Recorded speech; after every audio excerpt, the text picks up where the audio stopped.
This podcast is made possible through listener contributions to the ETV Endowment of South Carolina.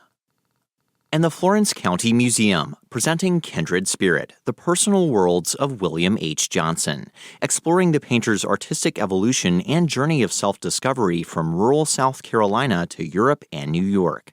flocomuseum.org. And Meadow Garden, home of George Walton, one of the youngest signers of the Declaration of Independence. Open for tours Monday through Friday, 10 to 4. Learn more at historicmeadowgarden.org and visit augusta.com.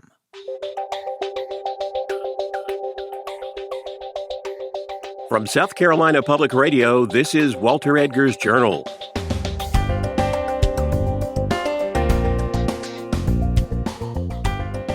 I'm Alfred Turner, welcoming you to our podcast series about South Carolina culture and history with a nod to all things Southern. Today we're going to be revisiting an episode from our broadcast series that first aired in October of 2020. Walter's guest will be Christina Rae Butler, talking about her book Lowcountry at High Tide, a history of flooding, drainage, and reclamation in Charleston, South Carolina. It is the first book to deal with the topographic evolution of Charleston, its history of flooding from the 17th century to the present, and the efforts made to keep its populace high and dry, as well as safe and healthy. With me in the studio today is Professor Christina Butler. She's professor at the American College of the Building Arts in Charleston and also an adjunct professor at the College of Charleston. She has written a fascinating book, Lowcountry at High Tide, a history of flooding, drainage, and reclamation in Charleston, South Carolina.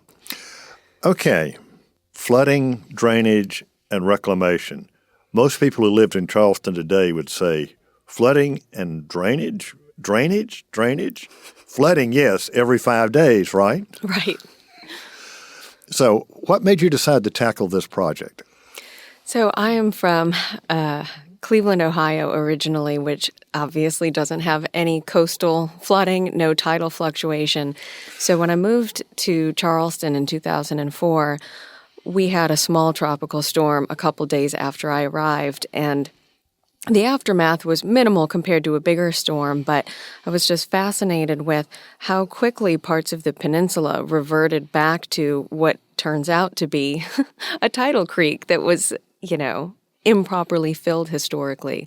So as a preservationist, I became really interested in trying to compare the original high ground versus made land and trying to understand how and why people filled the peninsula and what went wrong and why we have so many flooding problems still today, despite 300 years of trying to fix it. I believe you say in your book that only 50% of the peninsula is actually original high ground. Is that correct? That's correct. So when we think of reclamation, we typically think of impounding land, building a seawall, backfilling, and just creating new acreage. And that's part of Charleston's story. But we also had hundreds of acres that would have been usable or walkable at low tide that exist on a plat, and then at high tide would be 2 or 3 feet underwater.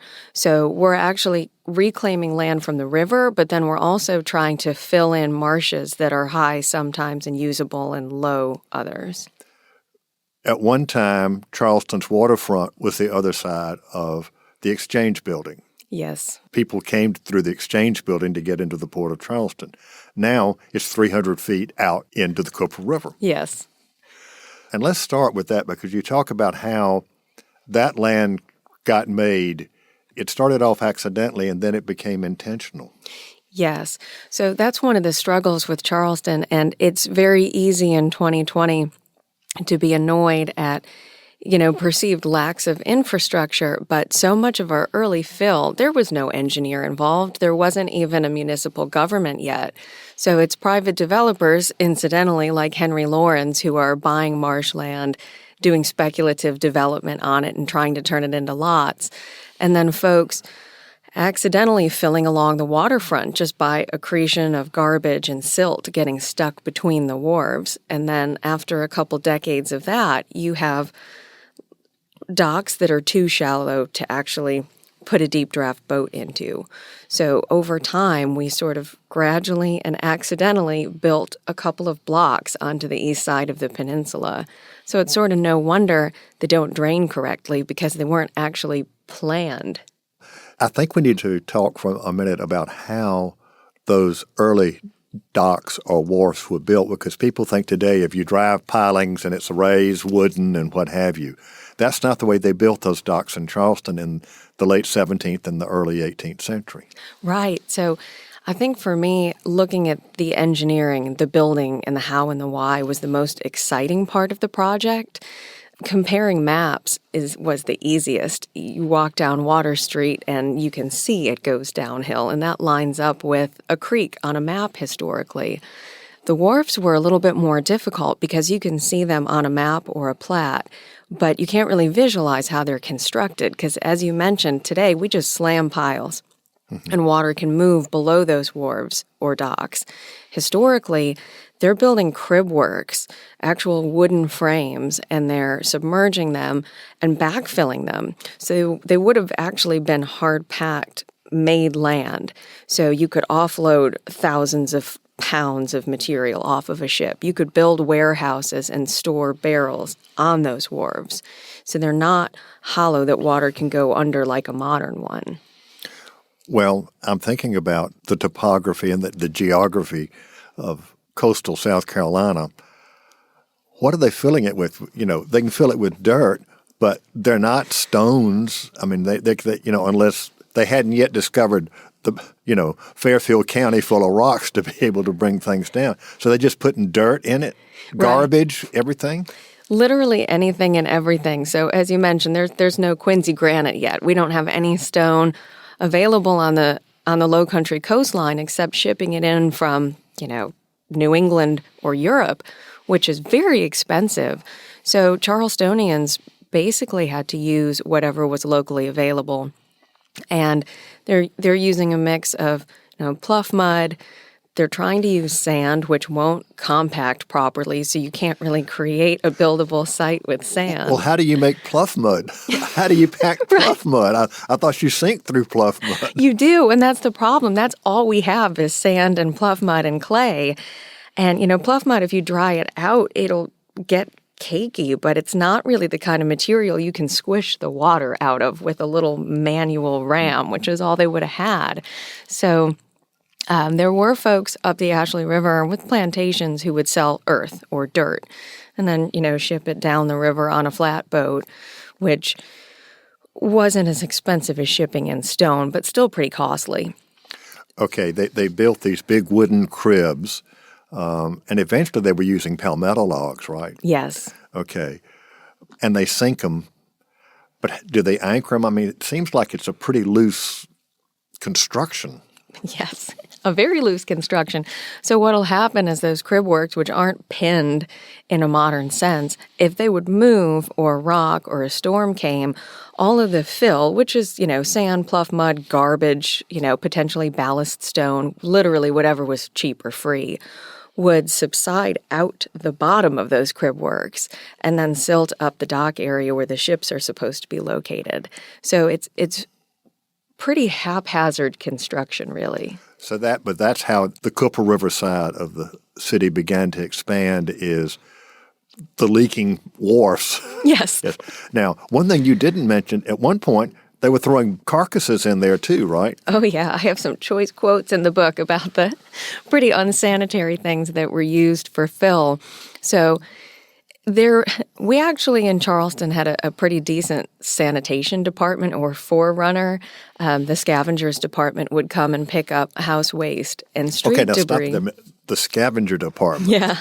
Okay. Classy name. All right. I knew Charleston had a commissioner of the streets, basically, but I didn't know they had scavengers. I thought that was just the turkey buzzards and the pigs that roamed free. Right. Well, there was never enough scavengers, hence we had the turkey buzzard situation in the market. But even in the 18th century, Charleston had a commissioner of streets. We had a commissioner of fortifications. And by 1750, there's a handful of enslaved scavengers driving basically wooden drays or trash carts around the city. And as they're collecting that refuse, which of course is going to have horse carcasses and slaughterhouse remains and anything you can't eat, basically, they're picking that up and they're depositing it into low spots that flood in the street, or they're dumping it into the marshes. And then that kind of pushes back with the tide and accretes next to the waterfront. And again, you slowly end up with new land. We enjoy the smell of pluff mud at low tide, but I'm thinking about, wasn't it Van Dross Creek that came right on into the city? Yes. So they're dumping it into there, and that's in somebody's backyard. Exactly. So we think of the waterfront as being the most prestigious, beautiful part of the city, but historically it not only would have been loud and dangerous because of early cranes and ships and carriage traffic, it also would have been extremely foul-smelling between the pluff mud and rotting garbage sitting in the salt water and the heat and the wharf rats. It would have been unpleasant. All right, and we're still on the Cooper River side because that whole area is just fascinating. They are building the wharfs, but that is still low land. At high tide, water was basically covering East Bay Street, right? Exactly, right up to East Bay Street. That's where all the warehouses and factors' offices are. So the exchange is literally waterfront, and you could pull a ship right up to that building. Wow. So what was some of the early efforts besides reclamation? It seems like in South Carolina and everywhere, all right, you can fill it in, but you also want to build a wall. Right. Did they start doing that early on in Charleston? They did. So much like Louisiana, high ground is only high part of the day because we have tidal fluctuation. So when you have a storm surge, 8 foot above sea level, which is fine, 360 days of the year, is suddenly in ground zero. So besides accidental fill, our colonial government was pretty much from the very beginning interested in building some kind of a seawall. So by 1694, a pretty massive half-mile-long brick seawall is under construction where East Bay Street is today. And it was a sort of dual-use wall. It was supposed to be a fortification, so it had embrasures and gun emplacements on it, but it also doubled as a seawall. So it would have had a slight batter or pitch on the front of it to help withstand the action of the tides just slamming into it every day. That was one of the more permanent and substantial seawalls. Constructed out of brick, it was one of the more expensive fortifications, and it's hard to picture it today because most of it is still in East Bay Street, below our street level. But at the base, it was almost, 6 to 8 foot wide, and then it would kind of slope or batter inward as it went up. So we're talking millions of bricks, and those would have been handmade downtown, probably on site, just under-fired soft local brick. Okay, that in itself is mind-boggling. But we've seen the work done by somebody named Nick Butler on that seawall and its uncovering. But that also means that the street level at East Bay was raised. Absolutely. So, they did knock part of the wall down after the American Revolution because we didn't think we would need those fortifications anymore. They busted off everything that would have been in the way of development. So if you had a waterfront lot with a wharf, that seawall would have been an obstruction. But besides chipping that down to their street level, we've also filled and paved over and over again and actually raised the level of East Bay Street. So when you walk past Rainbow Row and you look at the cellar doors, there would have probably been another foot or so of that building that would have been visible originally. Okay, wow. So we're reclaiming the land and we're dealing with the 18th century and the early 19th century. But Charlestonians kept doing that well into the 20th century. Yes, they did it as long as they were allowed. And so just jumping way forward in the chronology of the book, by the late 20th century, a lot of our reclamation projects are drawing to a close. And it's not for lack of need of more buildable land, because we're always just looking for more land to develop in the Lowcountry. It was more because of federal guidelines, Wetlands Protection Acts, environmental movement, that basically outside governments told the local government, you can't be reclaiming wetlands any longer. Okay, we've been dealing with the Cooper River side of the city. Let's talk about the development around the rest of the peninsula. We've done East Bay Street, Cooper River. Let's start with the tip, White Point Gardens, and move on around to the Ashley River side of the city. Because having studied 17th and 18th century Charleston, I know that what we now call White Point Gardens wasn't there. Pretty much at South Battery, that's where the real land ended. Right. So White Point Garden is sort of an interesting example of trial and error. So the 1690 seawall we mentioned survived pretty well intact. And after the American Revolution, the city's growing. It's the 19th century. We're into the parks movement, the cemetery movement, trying to beautify the city. And so the municipal government in the 1830s decides to create White Point. And it had a proper seawall, but that park is actually built on several earlier iterations of seawalls, some of which were wood, some of which were Bermuda stone and brick, which eroded really heavily in hurricanes in the early 19th century. So the 1830s version that's still there today is basically built on the foundation of a couple earlier failures. So the seawall, if you're walking High Battery, dates back to the 1830s? Part of it does. So when you're walking down East Bay Street, right before you hit the Battery, the high seawall, you'll notice that the land starts to drop, the topography drops, because you're entering the made land. So the High Battery seawall with the mansions, that's actually late 18th century seawall that got rebuilt and redeveloped. So most of what's there now, the big stones that you walk on, is 1818 and 1855 repairs after a massive hurricane. And White Point Garden, there at sort of the tip of the peninsula, is 1830s, and then there's an 1850s expansion on the side of it. So basically, Charleston government slowly but surely worked their way around the peninsula to create high ground, seawalls, and parks. All right, and as you keep moving around the Battery, you've got High Battery, then you've got Low Battery, and that dates from the early 20th century, doesn't it? It does. That's where you have a lot of flooding problems today. Yes. So when you're walking around the city, it's really hard to notice our topography kind of ebbing and flowing because we don't have hills. It's not like there's a pronounced drop-off, but there is enough of a change that you'll have flooding anywhere that is filled, that's settled. So the High Battery was done pretty well, and White Point Garden was planned by an engineer, and so it uses stone. It has proper foundations. Then you go around the corner to Murray Boulevard, the Low Battery, and that's an early 20th century project. And the city contracted with, external contractors, and the city engineers planned that project. And as often happens, the engineers had a best practices plan, and funding meant that certain corners were cut, compounded by having a giant material shortage during World War I.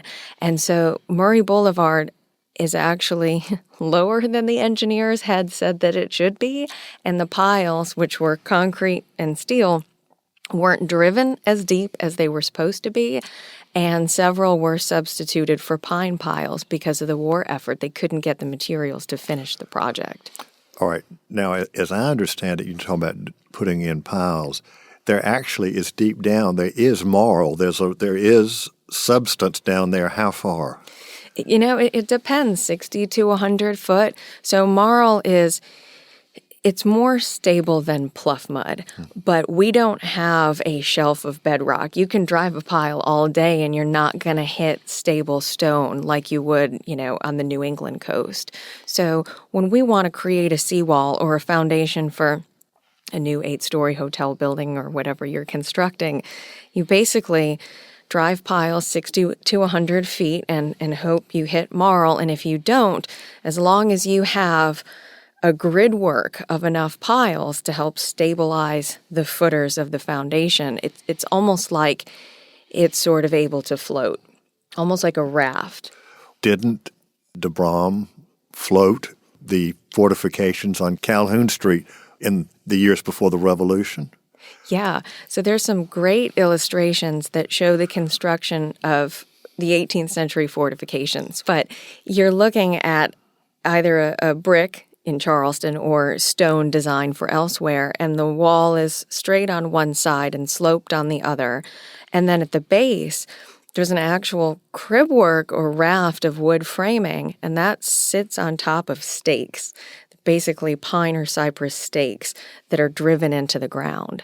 So it seems impossible that a wooden piled framework can support tons and tons of masonry, but it can, especially if you backfill around it and it can't really move much seismically. I've got a daughter who lives in Boston, and it seems like in the old parts of Boston, in the fill land, those pilings are now disintegrating. Is that true in Charleston too?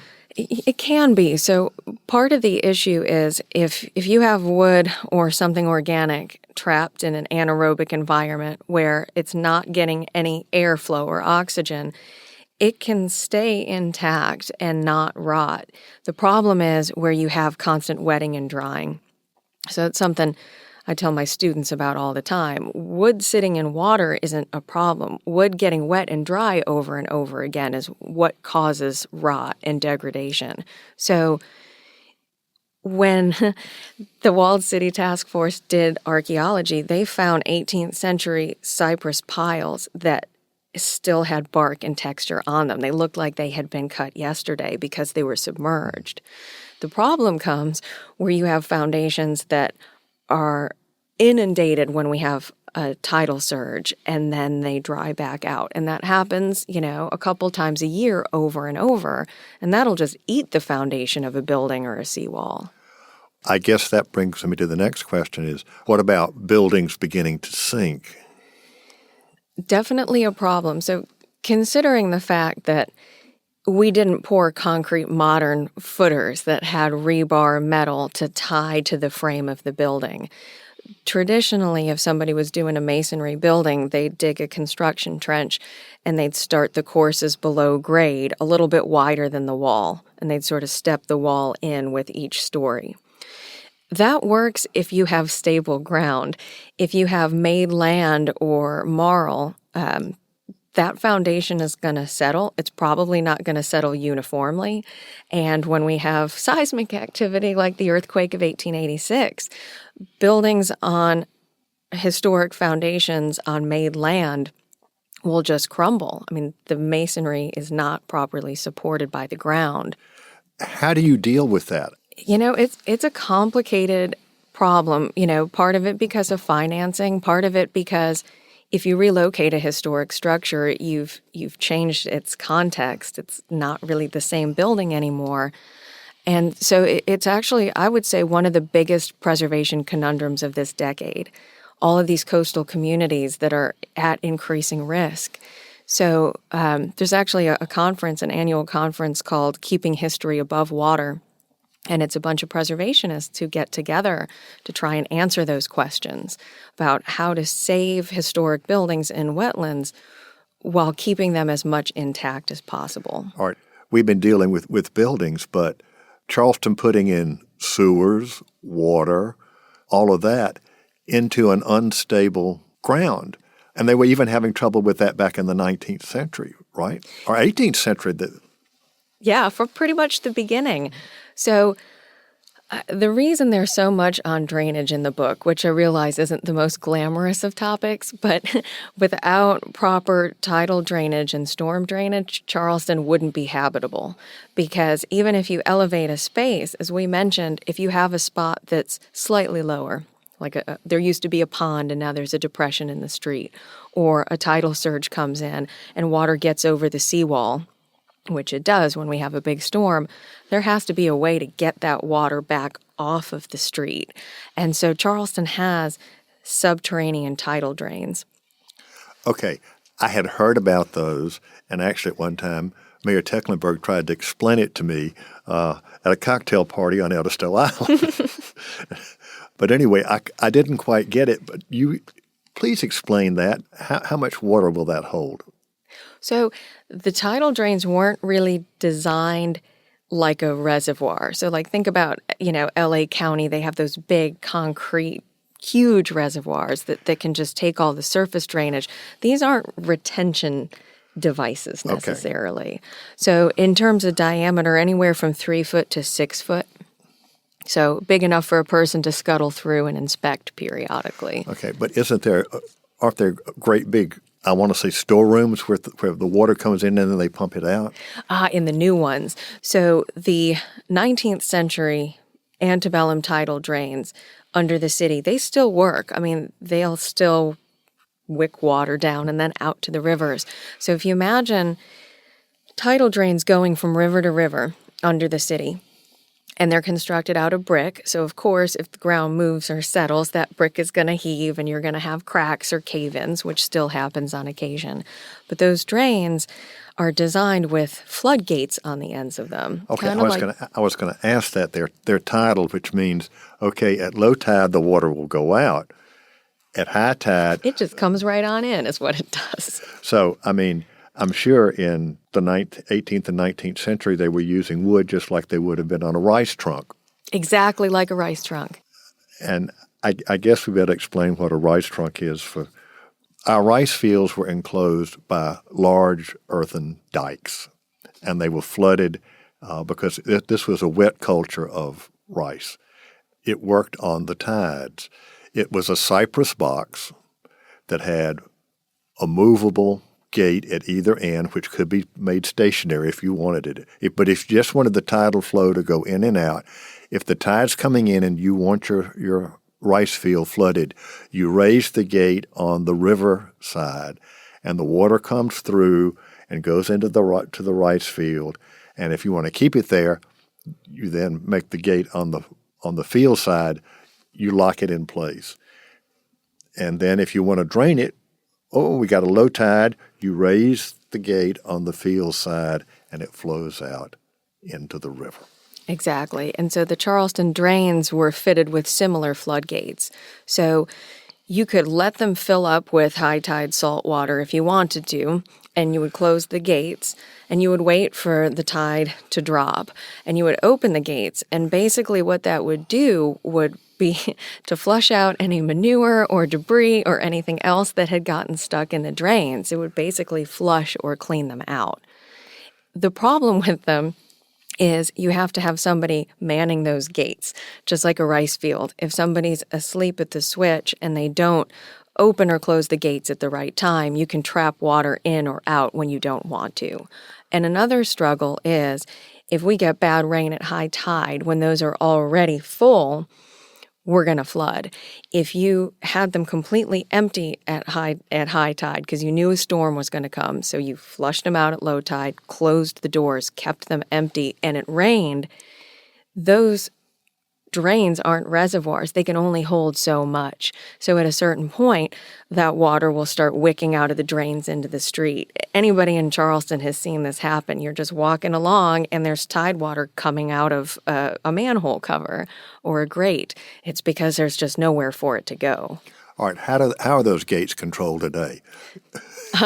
They are electronically controlled. So, it's kind of fascinating that this 18th century rice dike engineering is basically still what we use today. We just have computers to control the opening and closing.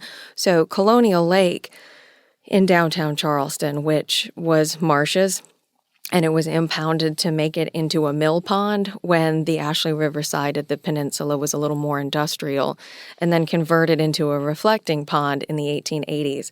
It's still connected to the Ashley River. So there's still now a computerized gate that will allow you to let water in or out of that pond. So folks, they shouldn't eat it, but they fish and they crab in it because the saltwater critters come right through that drain when the gate is open. Oh, okay. It's a tidal basin. Pretty much, yeah. So, natural in that sense, but then turned into a man-made feature. But it's still tidally influenced, just like it would have been when it was a basin. All right. We got the 18th and 19th century drains that are tidal. Now there's a more sophisticated system. There is. So the new drain system, and I want to remind the listeners that the 19th century stuff is still working, and it'll still act as a storm drain.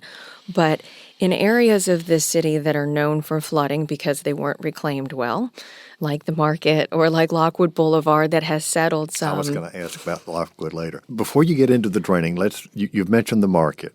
I did know that the market had originally been creeks, and Christopher Gadsden had a hand in filling those in early on.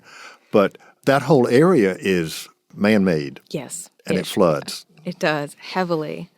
So imagine how difficult it is now to try and fix drainage infrastructure, not only in made land, but in a National Historic Landmark district that's full of historic buildings. You have to be really, really careful when you're excavating.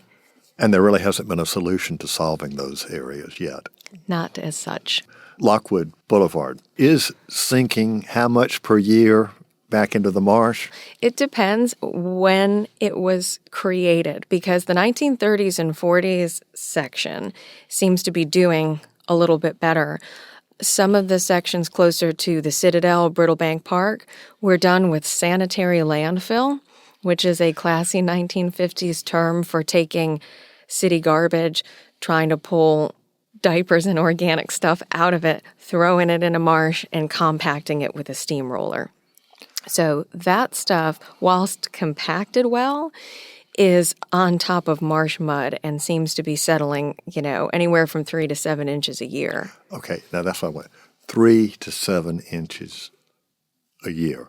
So what does that do to the pavement? Well, it heaves it and cracks it and makes it really fun for kids on skateboards. But then you go and you pave on top of it again to level it out, and you've added that much more weight onto something that's already sinking. So then it can potentially accelerate settling if you're putting too much extra material on it to level it out. Well, the Cooper River side, again, the Ashley River side, marsh was being filled in by the acreage well into the 1950s and 60s. The medical universities all built on fill land. Yeah, all reclaimed. As I mentioned at the beginning, it's so easy to be a visitor or a Charlestonian and just be appalled. Well, how come no one's fixed this? And the short answer is everybody built on the coast because they wanted to be able to ship, because we're a maritime city. But everybody since the beginning of time has known when you build on the coast, it's going to flood and it's going to be a risk. Our problems are similar to New Orleans or Boston or Newport. Folks built on the smart ground first, and they ran out of land, and then they started getting creative. And sometimes it's a well-engineered city project, and sometimes it was a speculative developer doing whatever he could get away with in the 1850s. So there was no, what we would call today, there was no comprehensive plan for filling and turning the Charleston Peninsula into what it is today.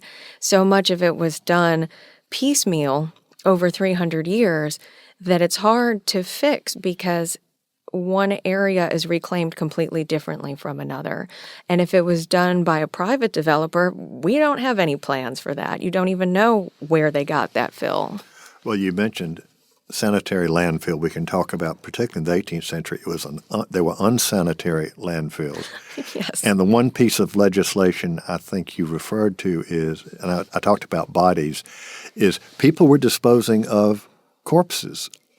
Yeah. Not just pig carcasses. They were putting human bodies, as part of landfill, and they forbade that. Things you can't get away with anymore that folks just did and took for granted. I mean, dumping anything you wanted to get rid of into a marsh, which is horrible, but it happened. I want to get back to the fill land. You've got this wonderful 1850s bird's eye view of the city. All of that beautiful stuff on the left side and in the front was built on marshes. Yes. So if you imagine Meeting and King Street being sort of the high spine of the city and the land dropping off towards the rivers on each side and tidal creeks and marshes just stemming in almost to Meeting Street, almost to King Street. Your book is divided historically very nicely by historic periods. We've done the 18th century sort of, but then we've jumped all the way to the 20th century. How about filling in between? So 19th century is when the city becomes the city. So 1783, we incorporate, we have a city government. That's a major turning point for the story of Phil, because now all of the Charlestonians have a government to complain to. They have city council members to complain to if, their street in Charleston is underwater 6 times a month. And similarly, we have a city government to sort of at least attempt to plan bigger projects. So by the time we get into the 19th century, Charleston had grown enough that we annexed the neck, or the upper section of the peninsula. So Calhoun Street would have been the edge of the city, the end of the incorporated city, until 1850. So if you were living in what's now Ragboro, or what we call the East Side that used to be Hampstead Village, those areas would have been unincorporated. So very little oversight of how Phil would have been done, very few municipal services. Then in 1850, the city annexes the whole upper section of the peninsula. And then, at that moment, they inherit all of the infrastructural problems of those earlier communities. So suddenly, the streets department is having to worry about, thousands more feet of streets that flood all the time, providing drainage for an entire new section of the city. Did the Civil War change anything? It ground lots of infrastructural hopes and dreams to a halt, that's for sure. So the High Battery and White Point were complete and very popular, a money-generating, beautiful part of the city. And so even in the 1830s, Mayor Hayne had envisioned continuing that seawall, what we now call the Battery, all the way around the west side of the peninsula. And periodically, mayors would talk basically about the next step of that project. After the American Civil War, there just wasn't funding for any big projects. Case in point, 1911, we get back to the Battery and we do the next phase, which is Murray Boulevard. And then with some New Deal help, in the 1930s and 40s, we create the City Marina and the beginning of Lockwood Boulevard. So mayors had long envisioned kind of having a hard wall with a promenade, both seawall protection and beautification, that went all the way around the peninsula. When we think about Charleston flooding, we of course think about the peninsula, but Charleston is west of the Ashley as well, and there are flooding issues on that side of the city too. Absolutely. So much like I mentioned, in 1850, we annexed the neck, the Upper Peninsula, and now we have an infrastructure problem. Around 1960, the city government started annexing what's now West Ashley, and we keep growing. And, Daniel Island is Berkeley County, but it's part of the city of Charleston. So as we grow, we have a bigger and bigger geographic area that you have to link with good transportation, and you have more area to deal with flooding. So West Ashley is a tricky one because just like downtown Charleston, the developers built on the high ground first.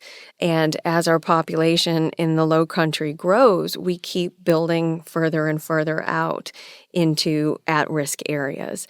And much like downtown, West Ashley floods worse now than it used to because there's less permeable land because we continue developing. So your 1960 subdivision might have done okay during Hurricane Hugo in 1989. But in the storms we've had these last couple of years, those neighborhoods have flooded almost every time because there's more hardscaping and more development around them. I hate this, but Alfred's giving me the wind-up sign.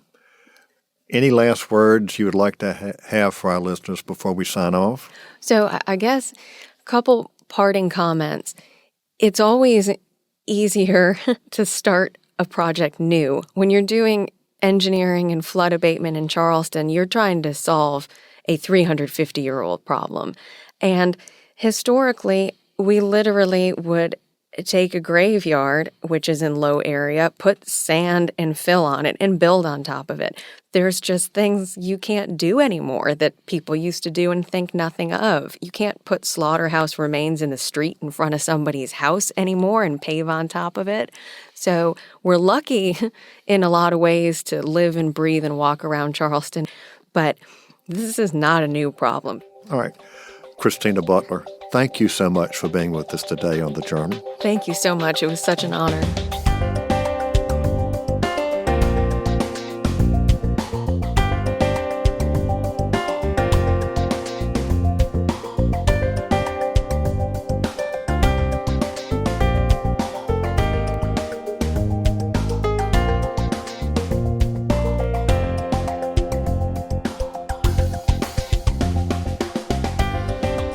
We hope you enjoyed today's conversation.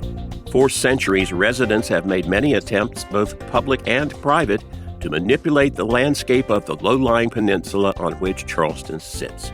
And in Lowcountry High Tide, Christina Rae Butler uses 300 years of archival records to show not only the alterations to the landscape, past and present, but also the impact those efforts have had on the residents at various socio-economic levels throughout its history. Walter Edgar's Journal is a production of South Carolina Public Radio. I'm Alfred Turner, and I produce the show, which is made possible by listener contributions to the ETV Endowment of South Carolina.